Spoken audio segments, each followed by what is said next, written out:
Are you still in South America? What time is it over there?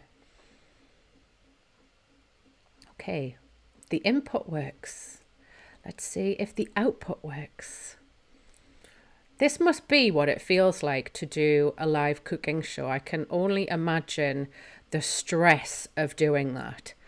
And it looks like we are live, but things are whirring around. I have one little thing telling me that things are excellent or fair on the connection, but I still can't see my face there. So I'm going to hang fire and wait for this to catch up with us. I'm going to start rapidly closing things down as a way to see if I can see that. And take a chance, a chance that everything is working good. I have embedded live chat tonight. That's one of the things I wanted to test myself with. And I even have live captions working, but I can't see the things on my screen.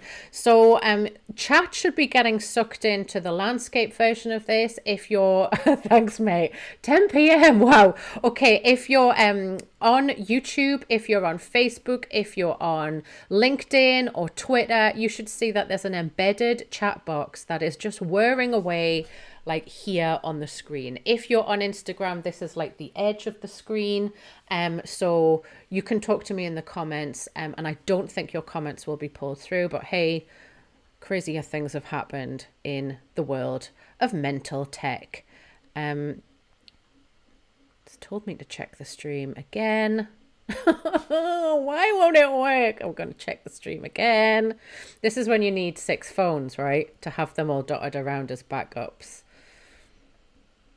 If you're just joining us, please stick around. I welcome your patience while I try and get this technology to work. We're embracing the feels of a 90s tween or teen magazine when you used to go to the problem pages to figure out what was going on with your life. And I have some absolute doozies coming up tonight. Hey Jane, all around the idea of working alongside terrible people or hiring people and then they end up being terrible staff or team members. I've got to do this one final check because if it doesn't work, I will absolutely cry. I can see people look like they have joined us, but I want to make sure, you know, we've got this far. I want to make sure that it's working well.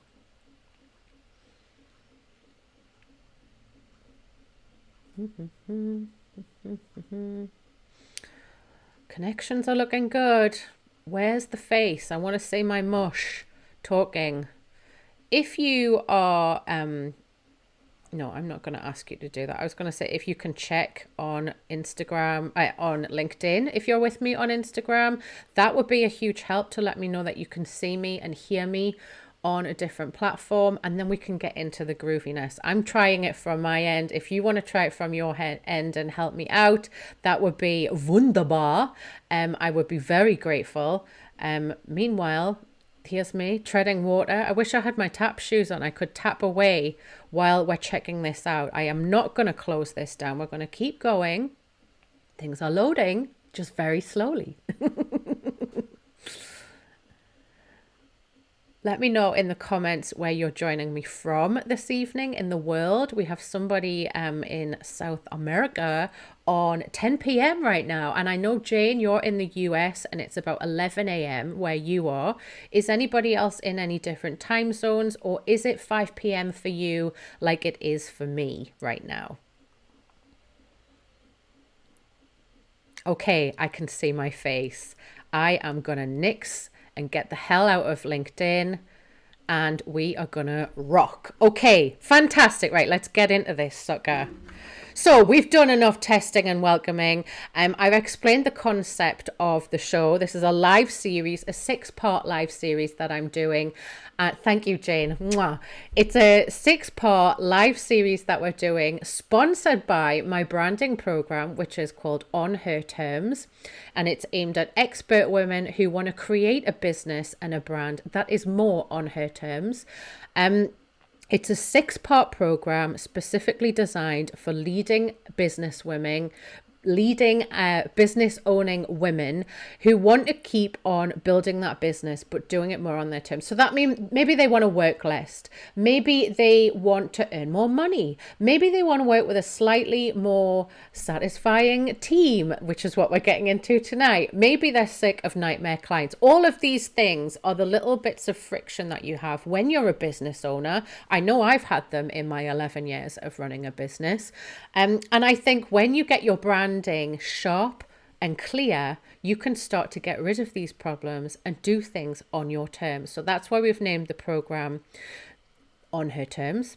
Tonight's topic, like I've alluded to already, to you lot on Instagram, to you guys if you're just joining me on LinkedIn, YouTube, Facebook, or Twitter, is why a terrible team or staff is actually probably a branding problem. Now, this is a driver. I really think that women in business, especially, and you can tell me, guys, if you've joined in. Okay, my love, I'll see you soon. If you're listening to this, guys, and you relate to this, I'd love to know about it in the comments. But I know, having spoken to a lot of women over the years, women don't tend to start businesses up purely because they have an ambitious drive. There are different drivers behind why they've started a business. And I think working with terrible people is absolutely one of the drivers. Now, a lot of women, myself included, have experienced a different range of issues working with people, and it can make your professional life complicated. It can be painful. Sometimes it can be full-blown traumatic. For some, this could be a single driver if it's a particularly toxic experience. But I think most women have a majority of little niggles and drivers that push them into starting business instead of them running with open arms into starting business. If you disagree with that, tell me in the comments. I'd be glad to know. I thought of issues such as hitting a glass ceiling, if you've experienced that before you decided, screw this, I'm setting up my own business. If you ever experienced any deception around pay, this is something I've experienced when I was in corporate. It wasn't just around a gender pay gap, it was full-blown pay deception. That ticked me off, but it didn't push me enough. But it was one of the drivers. See where I'm going with this? Time commitments, juggling life. A lot of the women who've done this program before, hey Sarah, have told me that the reason they set up their business was because they wanted to have more time with their children, or they were in a season where they needed to care for an elderly relative, and the pressure and commitment of corporate life just was not sustainable for them. So sometimes that's a big driver for women setting up a business. And, you know, the other thing I think is worth saying, there's a lot of people I follow online who talk about this, living inside a woman's body, right? So baked in biological seasons create a lot of different drivers, a lot of different challenges. And sometimes for some women, this can be the single driver that's made them think, no, I'm not doing this anymore, this 9-to-5 game. I want to set up my own business and I want to build a brand on my terms. Now, I'm going to start things tonight. I have my own tale to tell. I didn't do much sharing last week, so I felt like I owed you a bit of a juicy, spicy tale. Are you guys ready? So we have a little big breakfast. If you're in the UK, you'll know what that means. Prompt cards, Moi TV, that's my YouTube channel. So from my career, I wrote it down, by the way. So from my career, I'm proud. These days I'm proud. I used to be ashamed of this, but I'm proud of sharing that I had 39 different jobs before I turned 30 and opened up my business. That was 11 years ago. I could tell you tales of pervy boss stories and out of order behavior from colleagues that would go on and on for days. Honestly, I could. If you had a cocktail with me, I'd probably get into all of the nitty gritty. We haven't got time for it tonight though. So to keep it tight and punchy, I've just created a list of things that have happened to me when working with weird people in the years that I've worked with weird people. So sadly, all of these out of order behaviors were carried out by men, and they were all men who were older than me and in a certain position of power, maybe from ranking or direct managers in these various roles that I've had, the different 39 jobs that I had before I was 30. So here's a top 5 list. Are you ready? Number one, a line manager slyly holding and caressing my hands when I was on shift. And when I finally plucked up the courage to ask him, why are you doing that? He said it was a hygiene check that he needed to run to see if my nails were too long. And this went on for about 4 months when I was on shift. And I was only 16 years old. She was only 16 years old. But yeah, that's true. That happened. And it's pretty sick. If I saw that guy now, I'd definitely give him a piece of my mind. I'd go on an Instagram story and I'd expose him. Okay, number two. I was once locked in a room with a full-blown psychopathic co-worker to watch him have a toddler-style tantrum where he smashed up the office because I had taken the audacity to make his lame-ass process way more efficient. And that happened to me when I was 28. And I often wonder what's become of him. Okay, number three. I was once cornered by a line manager the morning after the Christmas party. You all know what that feels like when you're in the office work party and you all come in and you all hang over together. Usually it's quite a bonding thing. But this guy cornered me in the office and he offered to buy me a chocolate eclair for his hangover run. He was doing a run for the office to the bakery, but only on the condition that I'd sit with him in our shared boss's office alone so he could watch me eat it slowly. Sicko. I was 24 when that happened. Number four, saying a genuine thank you for my colleague who offered to buy a drink. So this happened in the same job actually. Saying a genuine thank you to my colleague who'd offered to buy a round of drinks for the team when we were out on like a corporate away day, only to notice that as he was passing me the drink, his other hand was going towards my bum. I told him to back the hell off. I got a little bit older and wiser by that point with office pervs. I was 27 when that happened. Hey, Kira. Number five, being told repeatedly in a job that I was an official partner in the business. And if I put the work in, I would get 50% of the spoils. Only to find that actually what was going on was that was a little fake carrot that this guy was waving in front of my face, which gave him the permission to dump all of the mistakes he was making in that business on my shoulders, put me in front of handling all of the complaints, so that he could take days off and just kind of fool about, mess around. No paperwork was ever exchanged to give me 50% ownership of that business. And that guy still owns me $1,500. I was 29 when that happened. And that was one of the final drivers that led me to set up my business. Now, I honestly didn't want to share these things as like a whinge fest or even a bitch fest. I don't really now in this body and mind, I am in my 40s now. I don't find these stories particularly traumatic when I think back to them. But I think combined, they actually speak a lot to why I've chosen to build a business that is centered on helping women step into their powerful position of leadership within a marketplace with the business that they've created. And when I think back to about myself at these younger ages, I honestly had no idea that I was even allowed to speak up in an official way. It never even crossed my mind to go to HR, to initiate a tribunal. I just kind of shrugged it all off as office banter. You know, it's bants in the office. That's what everyone's like. And I'm the young girl, so I've got to take it. And that for me now, in my older self, is what really, really pisses me off. It really ticks me off that that was the way I saw the world. That is connected, I think, to how we articulate what we stand up for as a business and a brand when it comes to thinking about members of our team, thinking about how they're hired, how we induct or onboard team members. And it's this internal employee branding piece that I think is massively ignored by other brand content creators, brand thought leaders out there in the world on social media. I think it's heavily ignored, but we're starting starting to see a few little whispers from some very cool, innovative people about this. But I think this is what can bind a team together from the outset through their career progression with an organization as a team when it comes to morals and values, core values that you have as a human, not as someone who's getting paid on the 23rd by that place they have to go in to work at. I also wanted to mention at this point, because it's timely and it gave me a little chuckle that this happened last week in the news. If anybody has noticed the creepy supermarket boss that's here in the UK news, I'm interested to know, you guys from overseas, if you've seen this.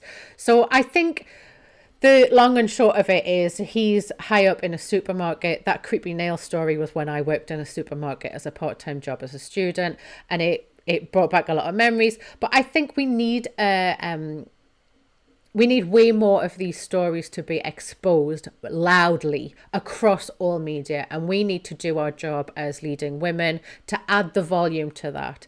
And I think there's a direct relation. So the reason I think that is because there's a direct relation between hitting the ego of the bad behaviors and the people who've done those bad behaviors as a way to explain to victims who are shrugging it off, and potential culprits who are thinking about maybe stepping into their pervy years, that society now sees this as wholly not okay. So I wonder if when I was younger, if that stuff had been in the news more like it is now, would I have thought, oh, that's something I can go and see the HR person about, or a union rep about, or, you know, tell another person at work about it? Tell me if you agree with that in the comments. I think all in all, that story there that I've shared with you links to my personal values and my chosen niche, right? So at the top of this show, I explained that I exist purely for female experts. So that's women who've done a lot of training in education, a lot of experience, and now they are legitimately a proven expert in their field, but they want a business that's more on their terms. So that is who I exist for.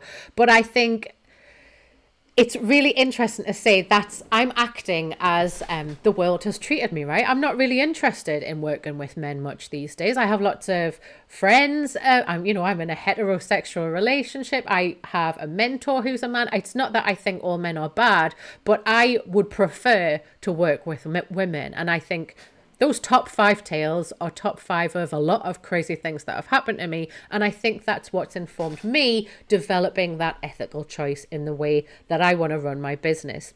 So you can see there how that's directly relational to a niche as a brand.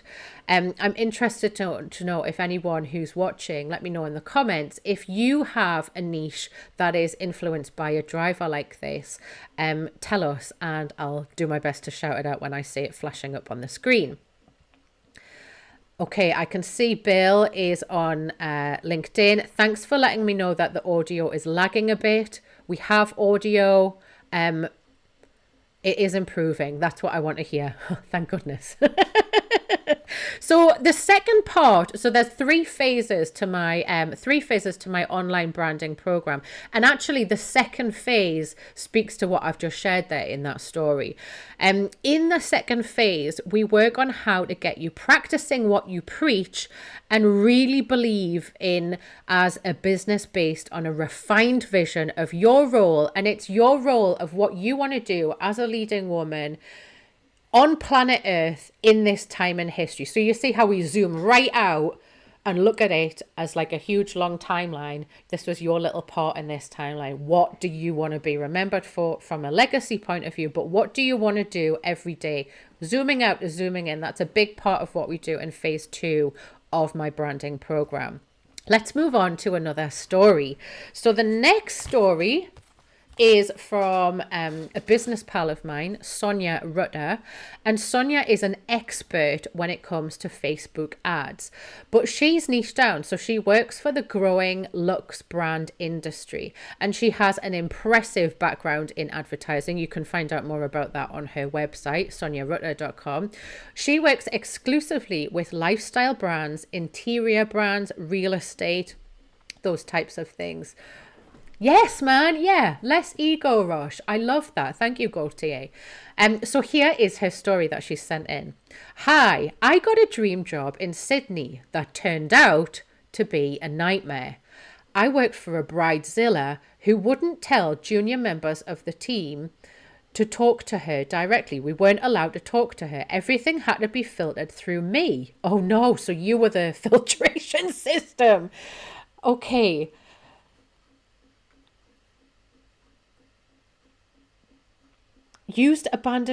Directly used abandoned ship when the spiral binder broke, which was all the time. And she was just generally a bitch from hell and had me in tears most of the 3 months that I worked for her. I absolutely loved living in Sydney, but this experience taught me a huge lesson on how not to work with people. Quite Sonia, indeed. Now, I have a link here. So if you send in a story, this is one of the little ways that I promote your business. So Sonia has invited you to join her email list.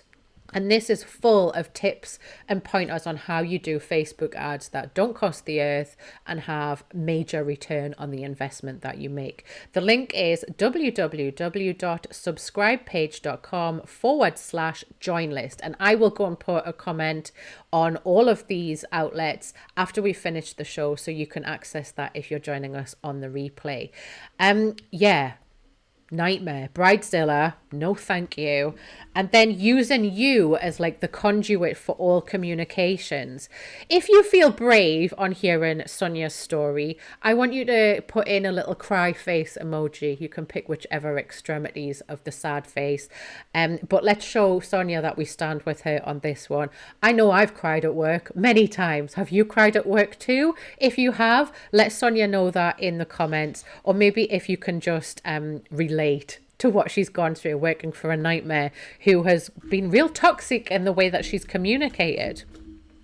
So this is another story I'm going to jump straight into, and this one is beautifully written. So this person has fully embraced the 90s problem pages vernacular. Here we go.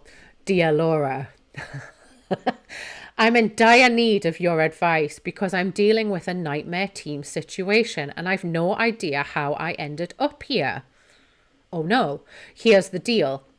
I'm a hardworking professional with some solid freelancer-based boundaries, okay? But I'm in a team dynamic where this client of mine seems to have made it their personal mission to turn my life into a living hell. They've got covert narcissist written all over them, and it's driving me crazy. It all started when I mentioned that I prefer working between the hours of 9 a.m. and 5 p.m. You know, the normal business hours. But this client, no, they can't handle it. They expect me to be at their beck and call all day and night, even on weekends. Apparently, my boundaries are a direct attack on their ego or something. They just can't fathom the idea that I might have a life outside of work. Oh God, this goes on even more. And then there are holidays. Can you believe this? They expected me to work during a holiday as if I didn't deserve a break or some time to spend with my loved ones. That is out of order. I tried explaining to them rationally that all of my holidays are meant for relaxation and enjoyment, but they acted like I was personally ruining their plans. It's like they believe the world revolves around them and their needs. Here's the real kicker. Oh no, it's going to get worse. This client can't handle the fact that I didn't want to rely on them solely. I think they mean by income. They wanted all my time, attention, and services exclusively for themselves. It's like they think they own me or something. I don't want to be part of their sick team. I can't blame you. I think you should get out. All of us are burned out. Yeah, I bet you are if that's how they're running things. I've always believed in diversifying my client base for this very reason, but they can't seem to understand the thought of me working with others. They're possessive, entitled, and I'm just not about this. I'm a damned freelancer. How on earth, Laura, do I deal with this covert narcissist who has turned my perfectly reasonable boundaries into weapons? I want to maintain my sanity, but I also want to be professional. How am I supposed to reinforce my boundaries without feeling guilty or giving in to their manipulations? And what do I do if they refuse to understand or compromise? Yours sincerely, a troubled professional. See how I love that way that's written. So what do we think that this person, this troubled professional, should do? I know what my opinion is. I think get the hell out. And I think you can do that in a strategic way. So I think you start dialing back on the expectations. Oh, sorry, I missed that. You know, I'm not available to you. I made this. It was a mistake. Deal with it. You know, stop being as perfect and reliable as what they think you are and they've come to expect you are. But actually, in that time as well, I think you go out and you really start pushing for diversification. That might mean picking up a little bit of work that's not specifically in your scope, but what you want to try and do is hasten your Crowder. You want to replace the income that you're relying on from this person with some other income before you can get out. You know, things are tough out right there in the recession right now, and that's happening around the world. So I don't think the advice of just tell them where to go is wise or prudent right now. You can try re-explaining to this person based on what you've said, but I really don't think that they're going to take it in or make a change. You've tried to do this a number of times. I think you politely exit, increase your income from other resources, and then maybe get out of there. And what would be lovely from a team point of view is if you could connect with the people who are in that freelancer team once you're out there. Help them get out, help them distance themselves. It'll be interesting to see what happens when the house of cards starts falling down. But every other freelancer that's in that freelancer team, if you're watching this, you don't deserve that either. That's not how you work in a team. And the big branding mistake that the person who's running that business has made is expecting you to be like an employee, all of you to be like employees. You're not, you're freelancers. That's a huge part of what we get into when we think about the way that the On Her Brands program works. So it's about defining your emotional essence as a business. If you want people who are on time, over delivering, you know, you have to do the work to really spell out what emotions you're about. And that's going to attract people who are prepared to work for you.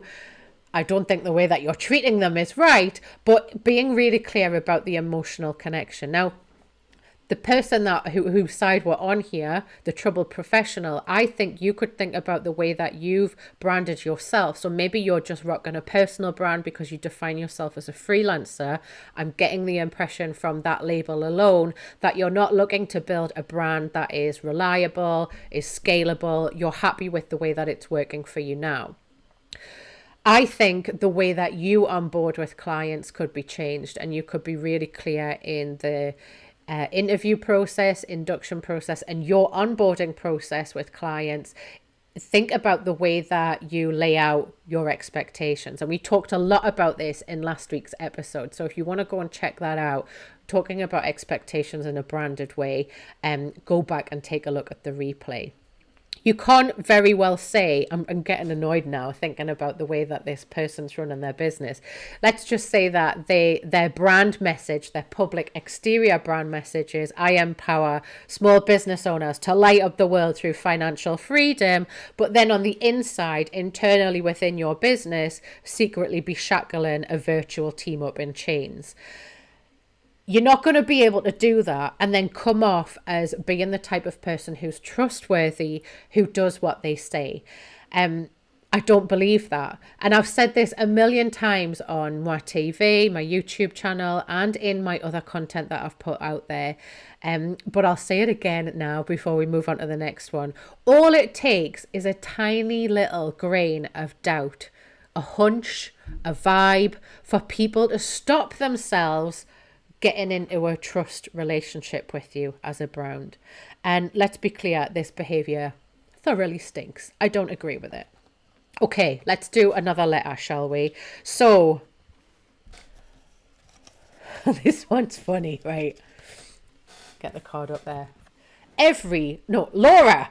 Every single damn day, I feel like that Geordie voiceover chap from UK Big Brother or the host of Love Island. I didn't sign up for this drama. I don't even like reality TV. So please tell me why on God's green earth is my team of employees behaving as if they are in a high drama reality TV show, all at my expense. This person's exclamation marks. They are ticked off. Okay, I'm talking Oh, wait till you hear this. I'm talking cheating with each other's partners. I'm talking pregnancy scandals. I'm talking one occasion of thievery from my tail on top of their wages. Oh, that's a total nightmare. And now I want to know, was it the same person that did this? Is there three crazies in your team? All I ever wanted, Laura, was a business where I can be creative and help women look amazing. That's it. Why is it that I'm having to pay this draining price of terrible employees? I'm honestly thinking of jacking it all in and running away on holiday and never coming back. Surely this can't be a branding problem, they finish. And I did a little research because the mention of the Geordie voiceover chat was like, who is that guy? I feel like I should know who he is. He is called Marcus Bentley, if you didn't know, and he's from Gateshead, which is not far from me at all. Right, this is a doozy, and this is exactly what we're talking about in the live tonight. Now, I've got some notes prepared. So I think you're working with a highly unprofessional team. I'm sure most people watching this will agree with me. And I can imagine this is a royal pain in your can. And I really want to get into a chat with you about how you would go about hiring and probably firing and maybe training this team to work on their professionalism and personal career goals. It might be that at this stage of the problem, because it's gone very far at this point and you're in that like putting out the fire phase of dealing with this, it might be that at this stage of the problem you want to engage with like a professional mediation expert. I would be willing to bet that a quality HR expert would be able to come in and observe and probably profile who are the troublemakers, where's this drama stemming from, is it a situation where certain characters are clashing and actually it makes sense to just get rid of them both. After you've run that gauntlet though and you've solved that initial problem, it would then be time to come back to me and take a look at what we could do in terms of how you're showing up in a branded way from a branding perspective to get really clear in the way that you articulate how it feels emotionally to be part of your better, improved team, and then iron out all of the expectations and behaviors that you expect every single member of your team to show up with every day in exchange for you supporting them for their development and progression in their careers. It might be, I don't know the nature of your business, it might be that you work with a particularly young set of staff and it's like an immaturity thing. Maybe you work in a high drama industry where you're dealing with a lot of big personalities. I'm not sure, but nevertheless, I think coming at it from an employer point of view, when you're thinking of branding yourself as a quality branded employee, you're saying to them, look, I know you might not stick around forever, but I'm here to help you in your career. And I want to do that in a beautiful way in exchange for you being a brand ambassador for this business. And that means you need to behave in this way, and this way. And then I'll give you this, this, and this. And it's a straight up deal. As well as the contract of employment, like I expect you to show up on time. I expect you not to break the law and steal from me. It's getting real clear on that. And that's where I think you need the HR expert. So you can see really with this story that there's not necessarily this, for this person, it's not necessarily the right time to join this program. And that might relate to you. So it might be that you're watching this and thinking, yep, this is a perfect program for me, but I've got to put out this fire first. That's fine. This is part of the reason why I've created an application process before you start in the program. So I want to invite you to come and apply, check out, see how it works. Applications are open till the 19th of June for the next cohort, which starts in July. And you can explore that further by visiting my website, laurapearman.com/on-her-terms apply. And let me know if you've got any comments or questions. I'm just having a little look through here on Instagram. I don't think we've got any here. Let me see if we've had... Terrible team is a branding problem. Yes. Jane's feeling it. But no questions. I will pick up questions left in the comments on the replay over the next couple of days. Thank you so much to every one of you who has tuned in tonight. Another thank you to anyone watching this on the replay. Next week's episode is all about struggling to make everyday creative decisions within your business. That's a big Brandon problem. Get involved by pre-submitting any questions. You might have some nightmare stories. Maybe you're in the creative industry and you've worked with someone who was really indecisive and it drove you crazy. I want to know. If you get in touch with a story, I'll give your business a shout out to my audience. Links to all of that coming up in the comments. I'll see you next Tuesday at 5 p.m, which is 5 p.m. here in the UK. Thank you very much. Mwah! Mwah. And we're gonna finish here.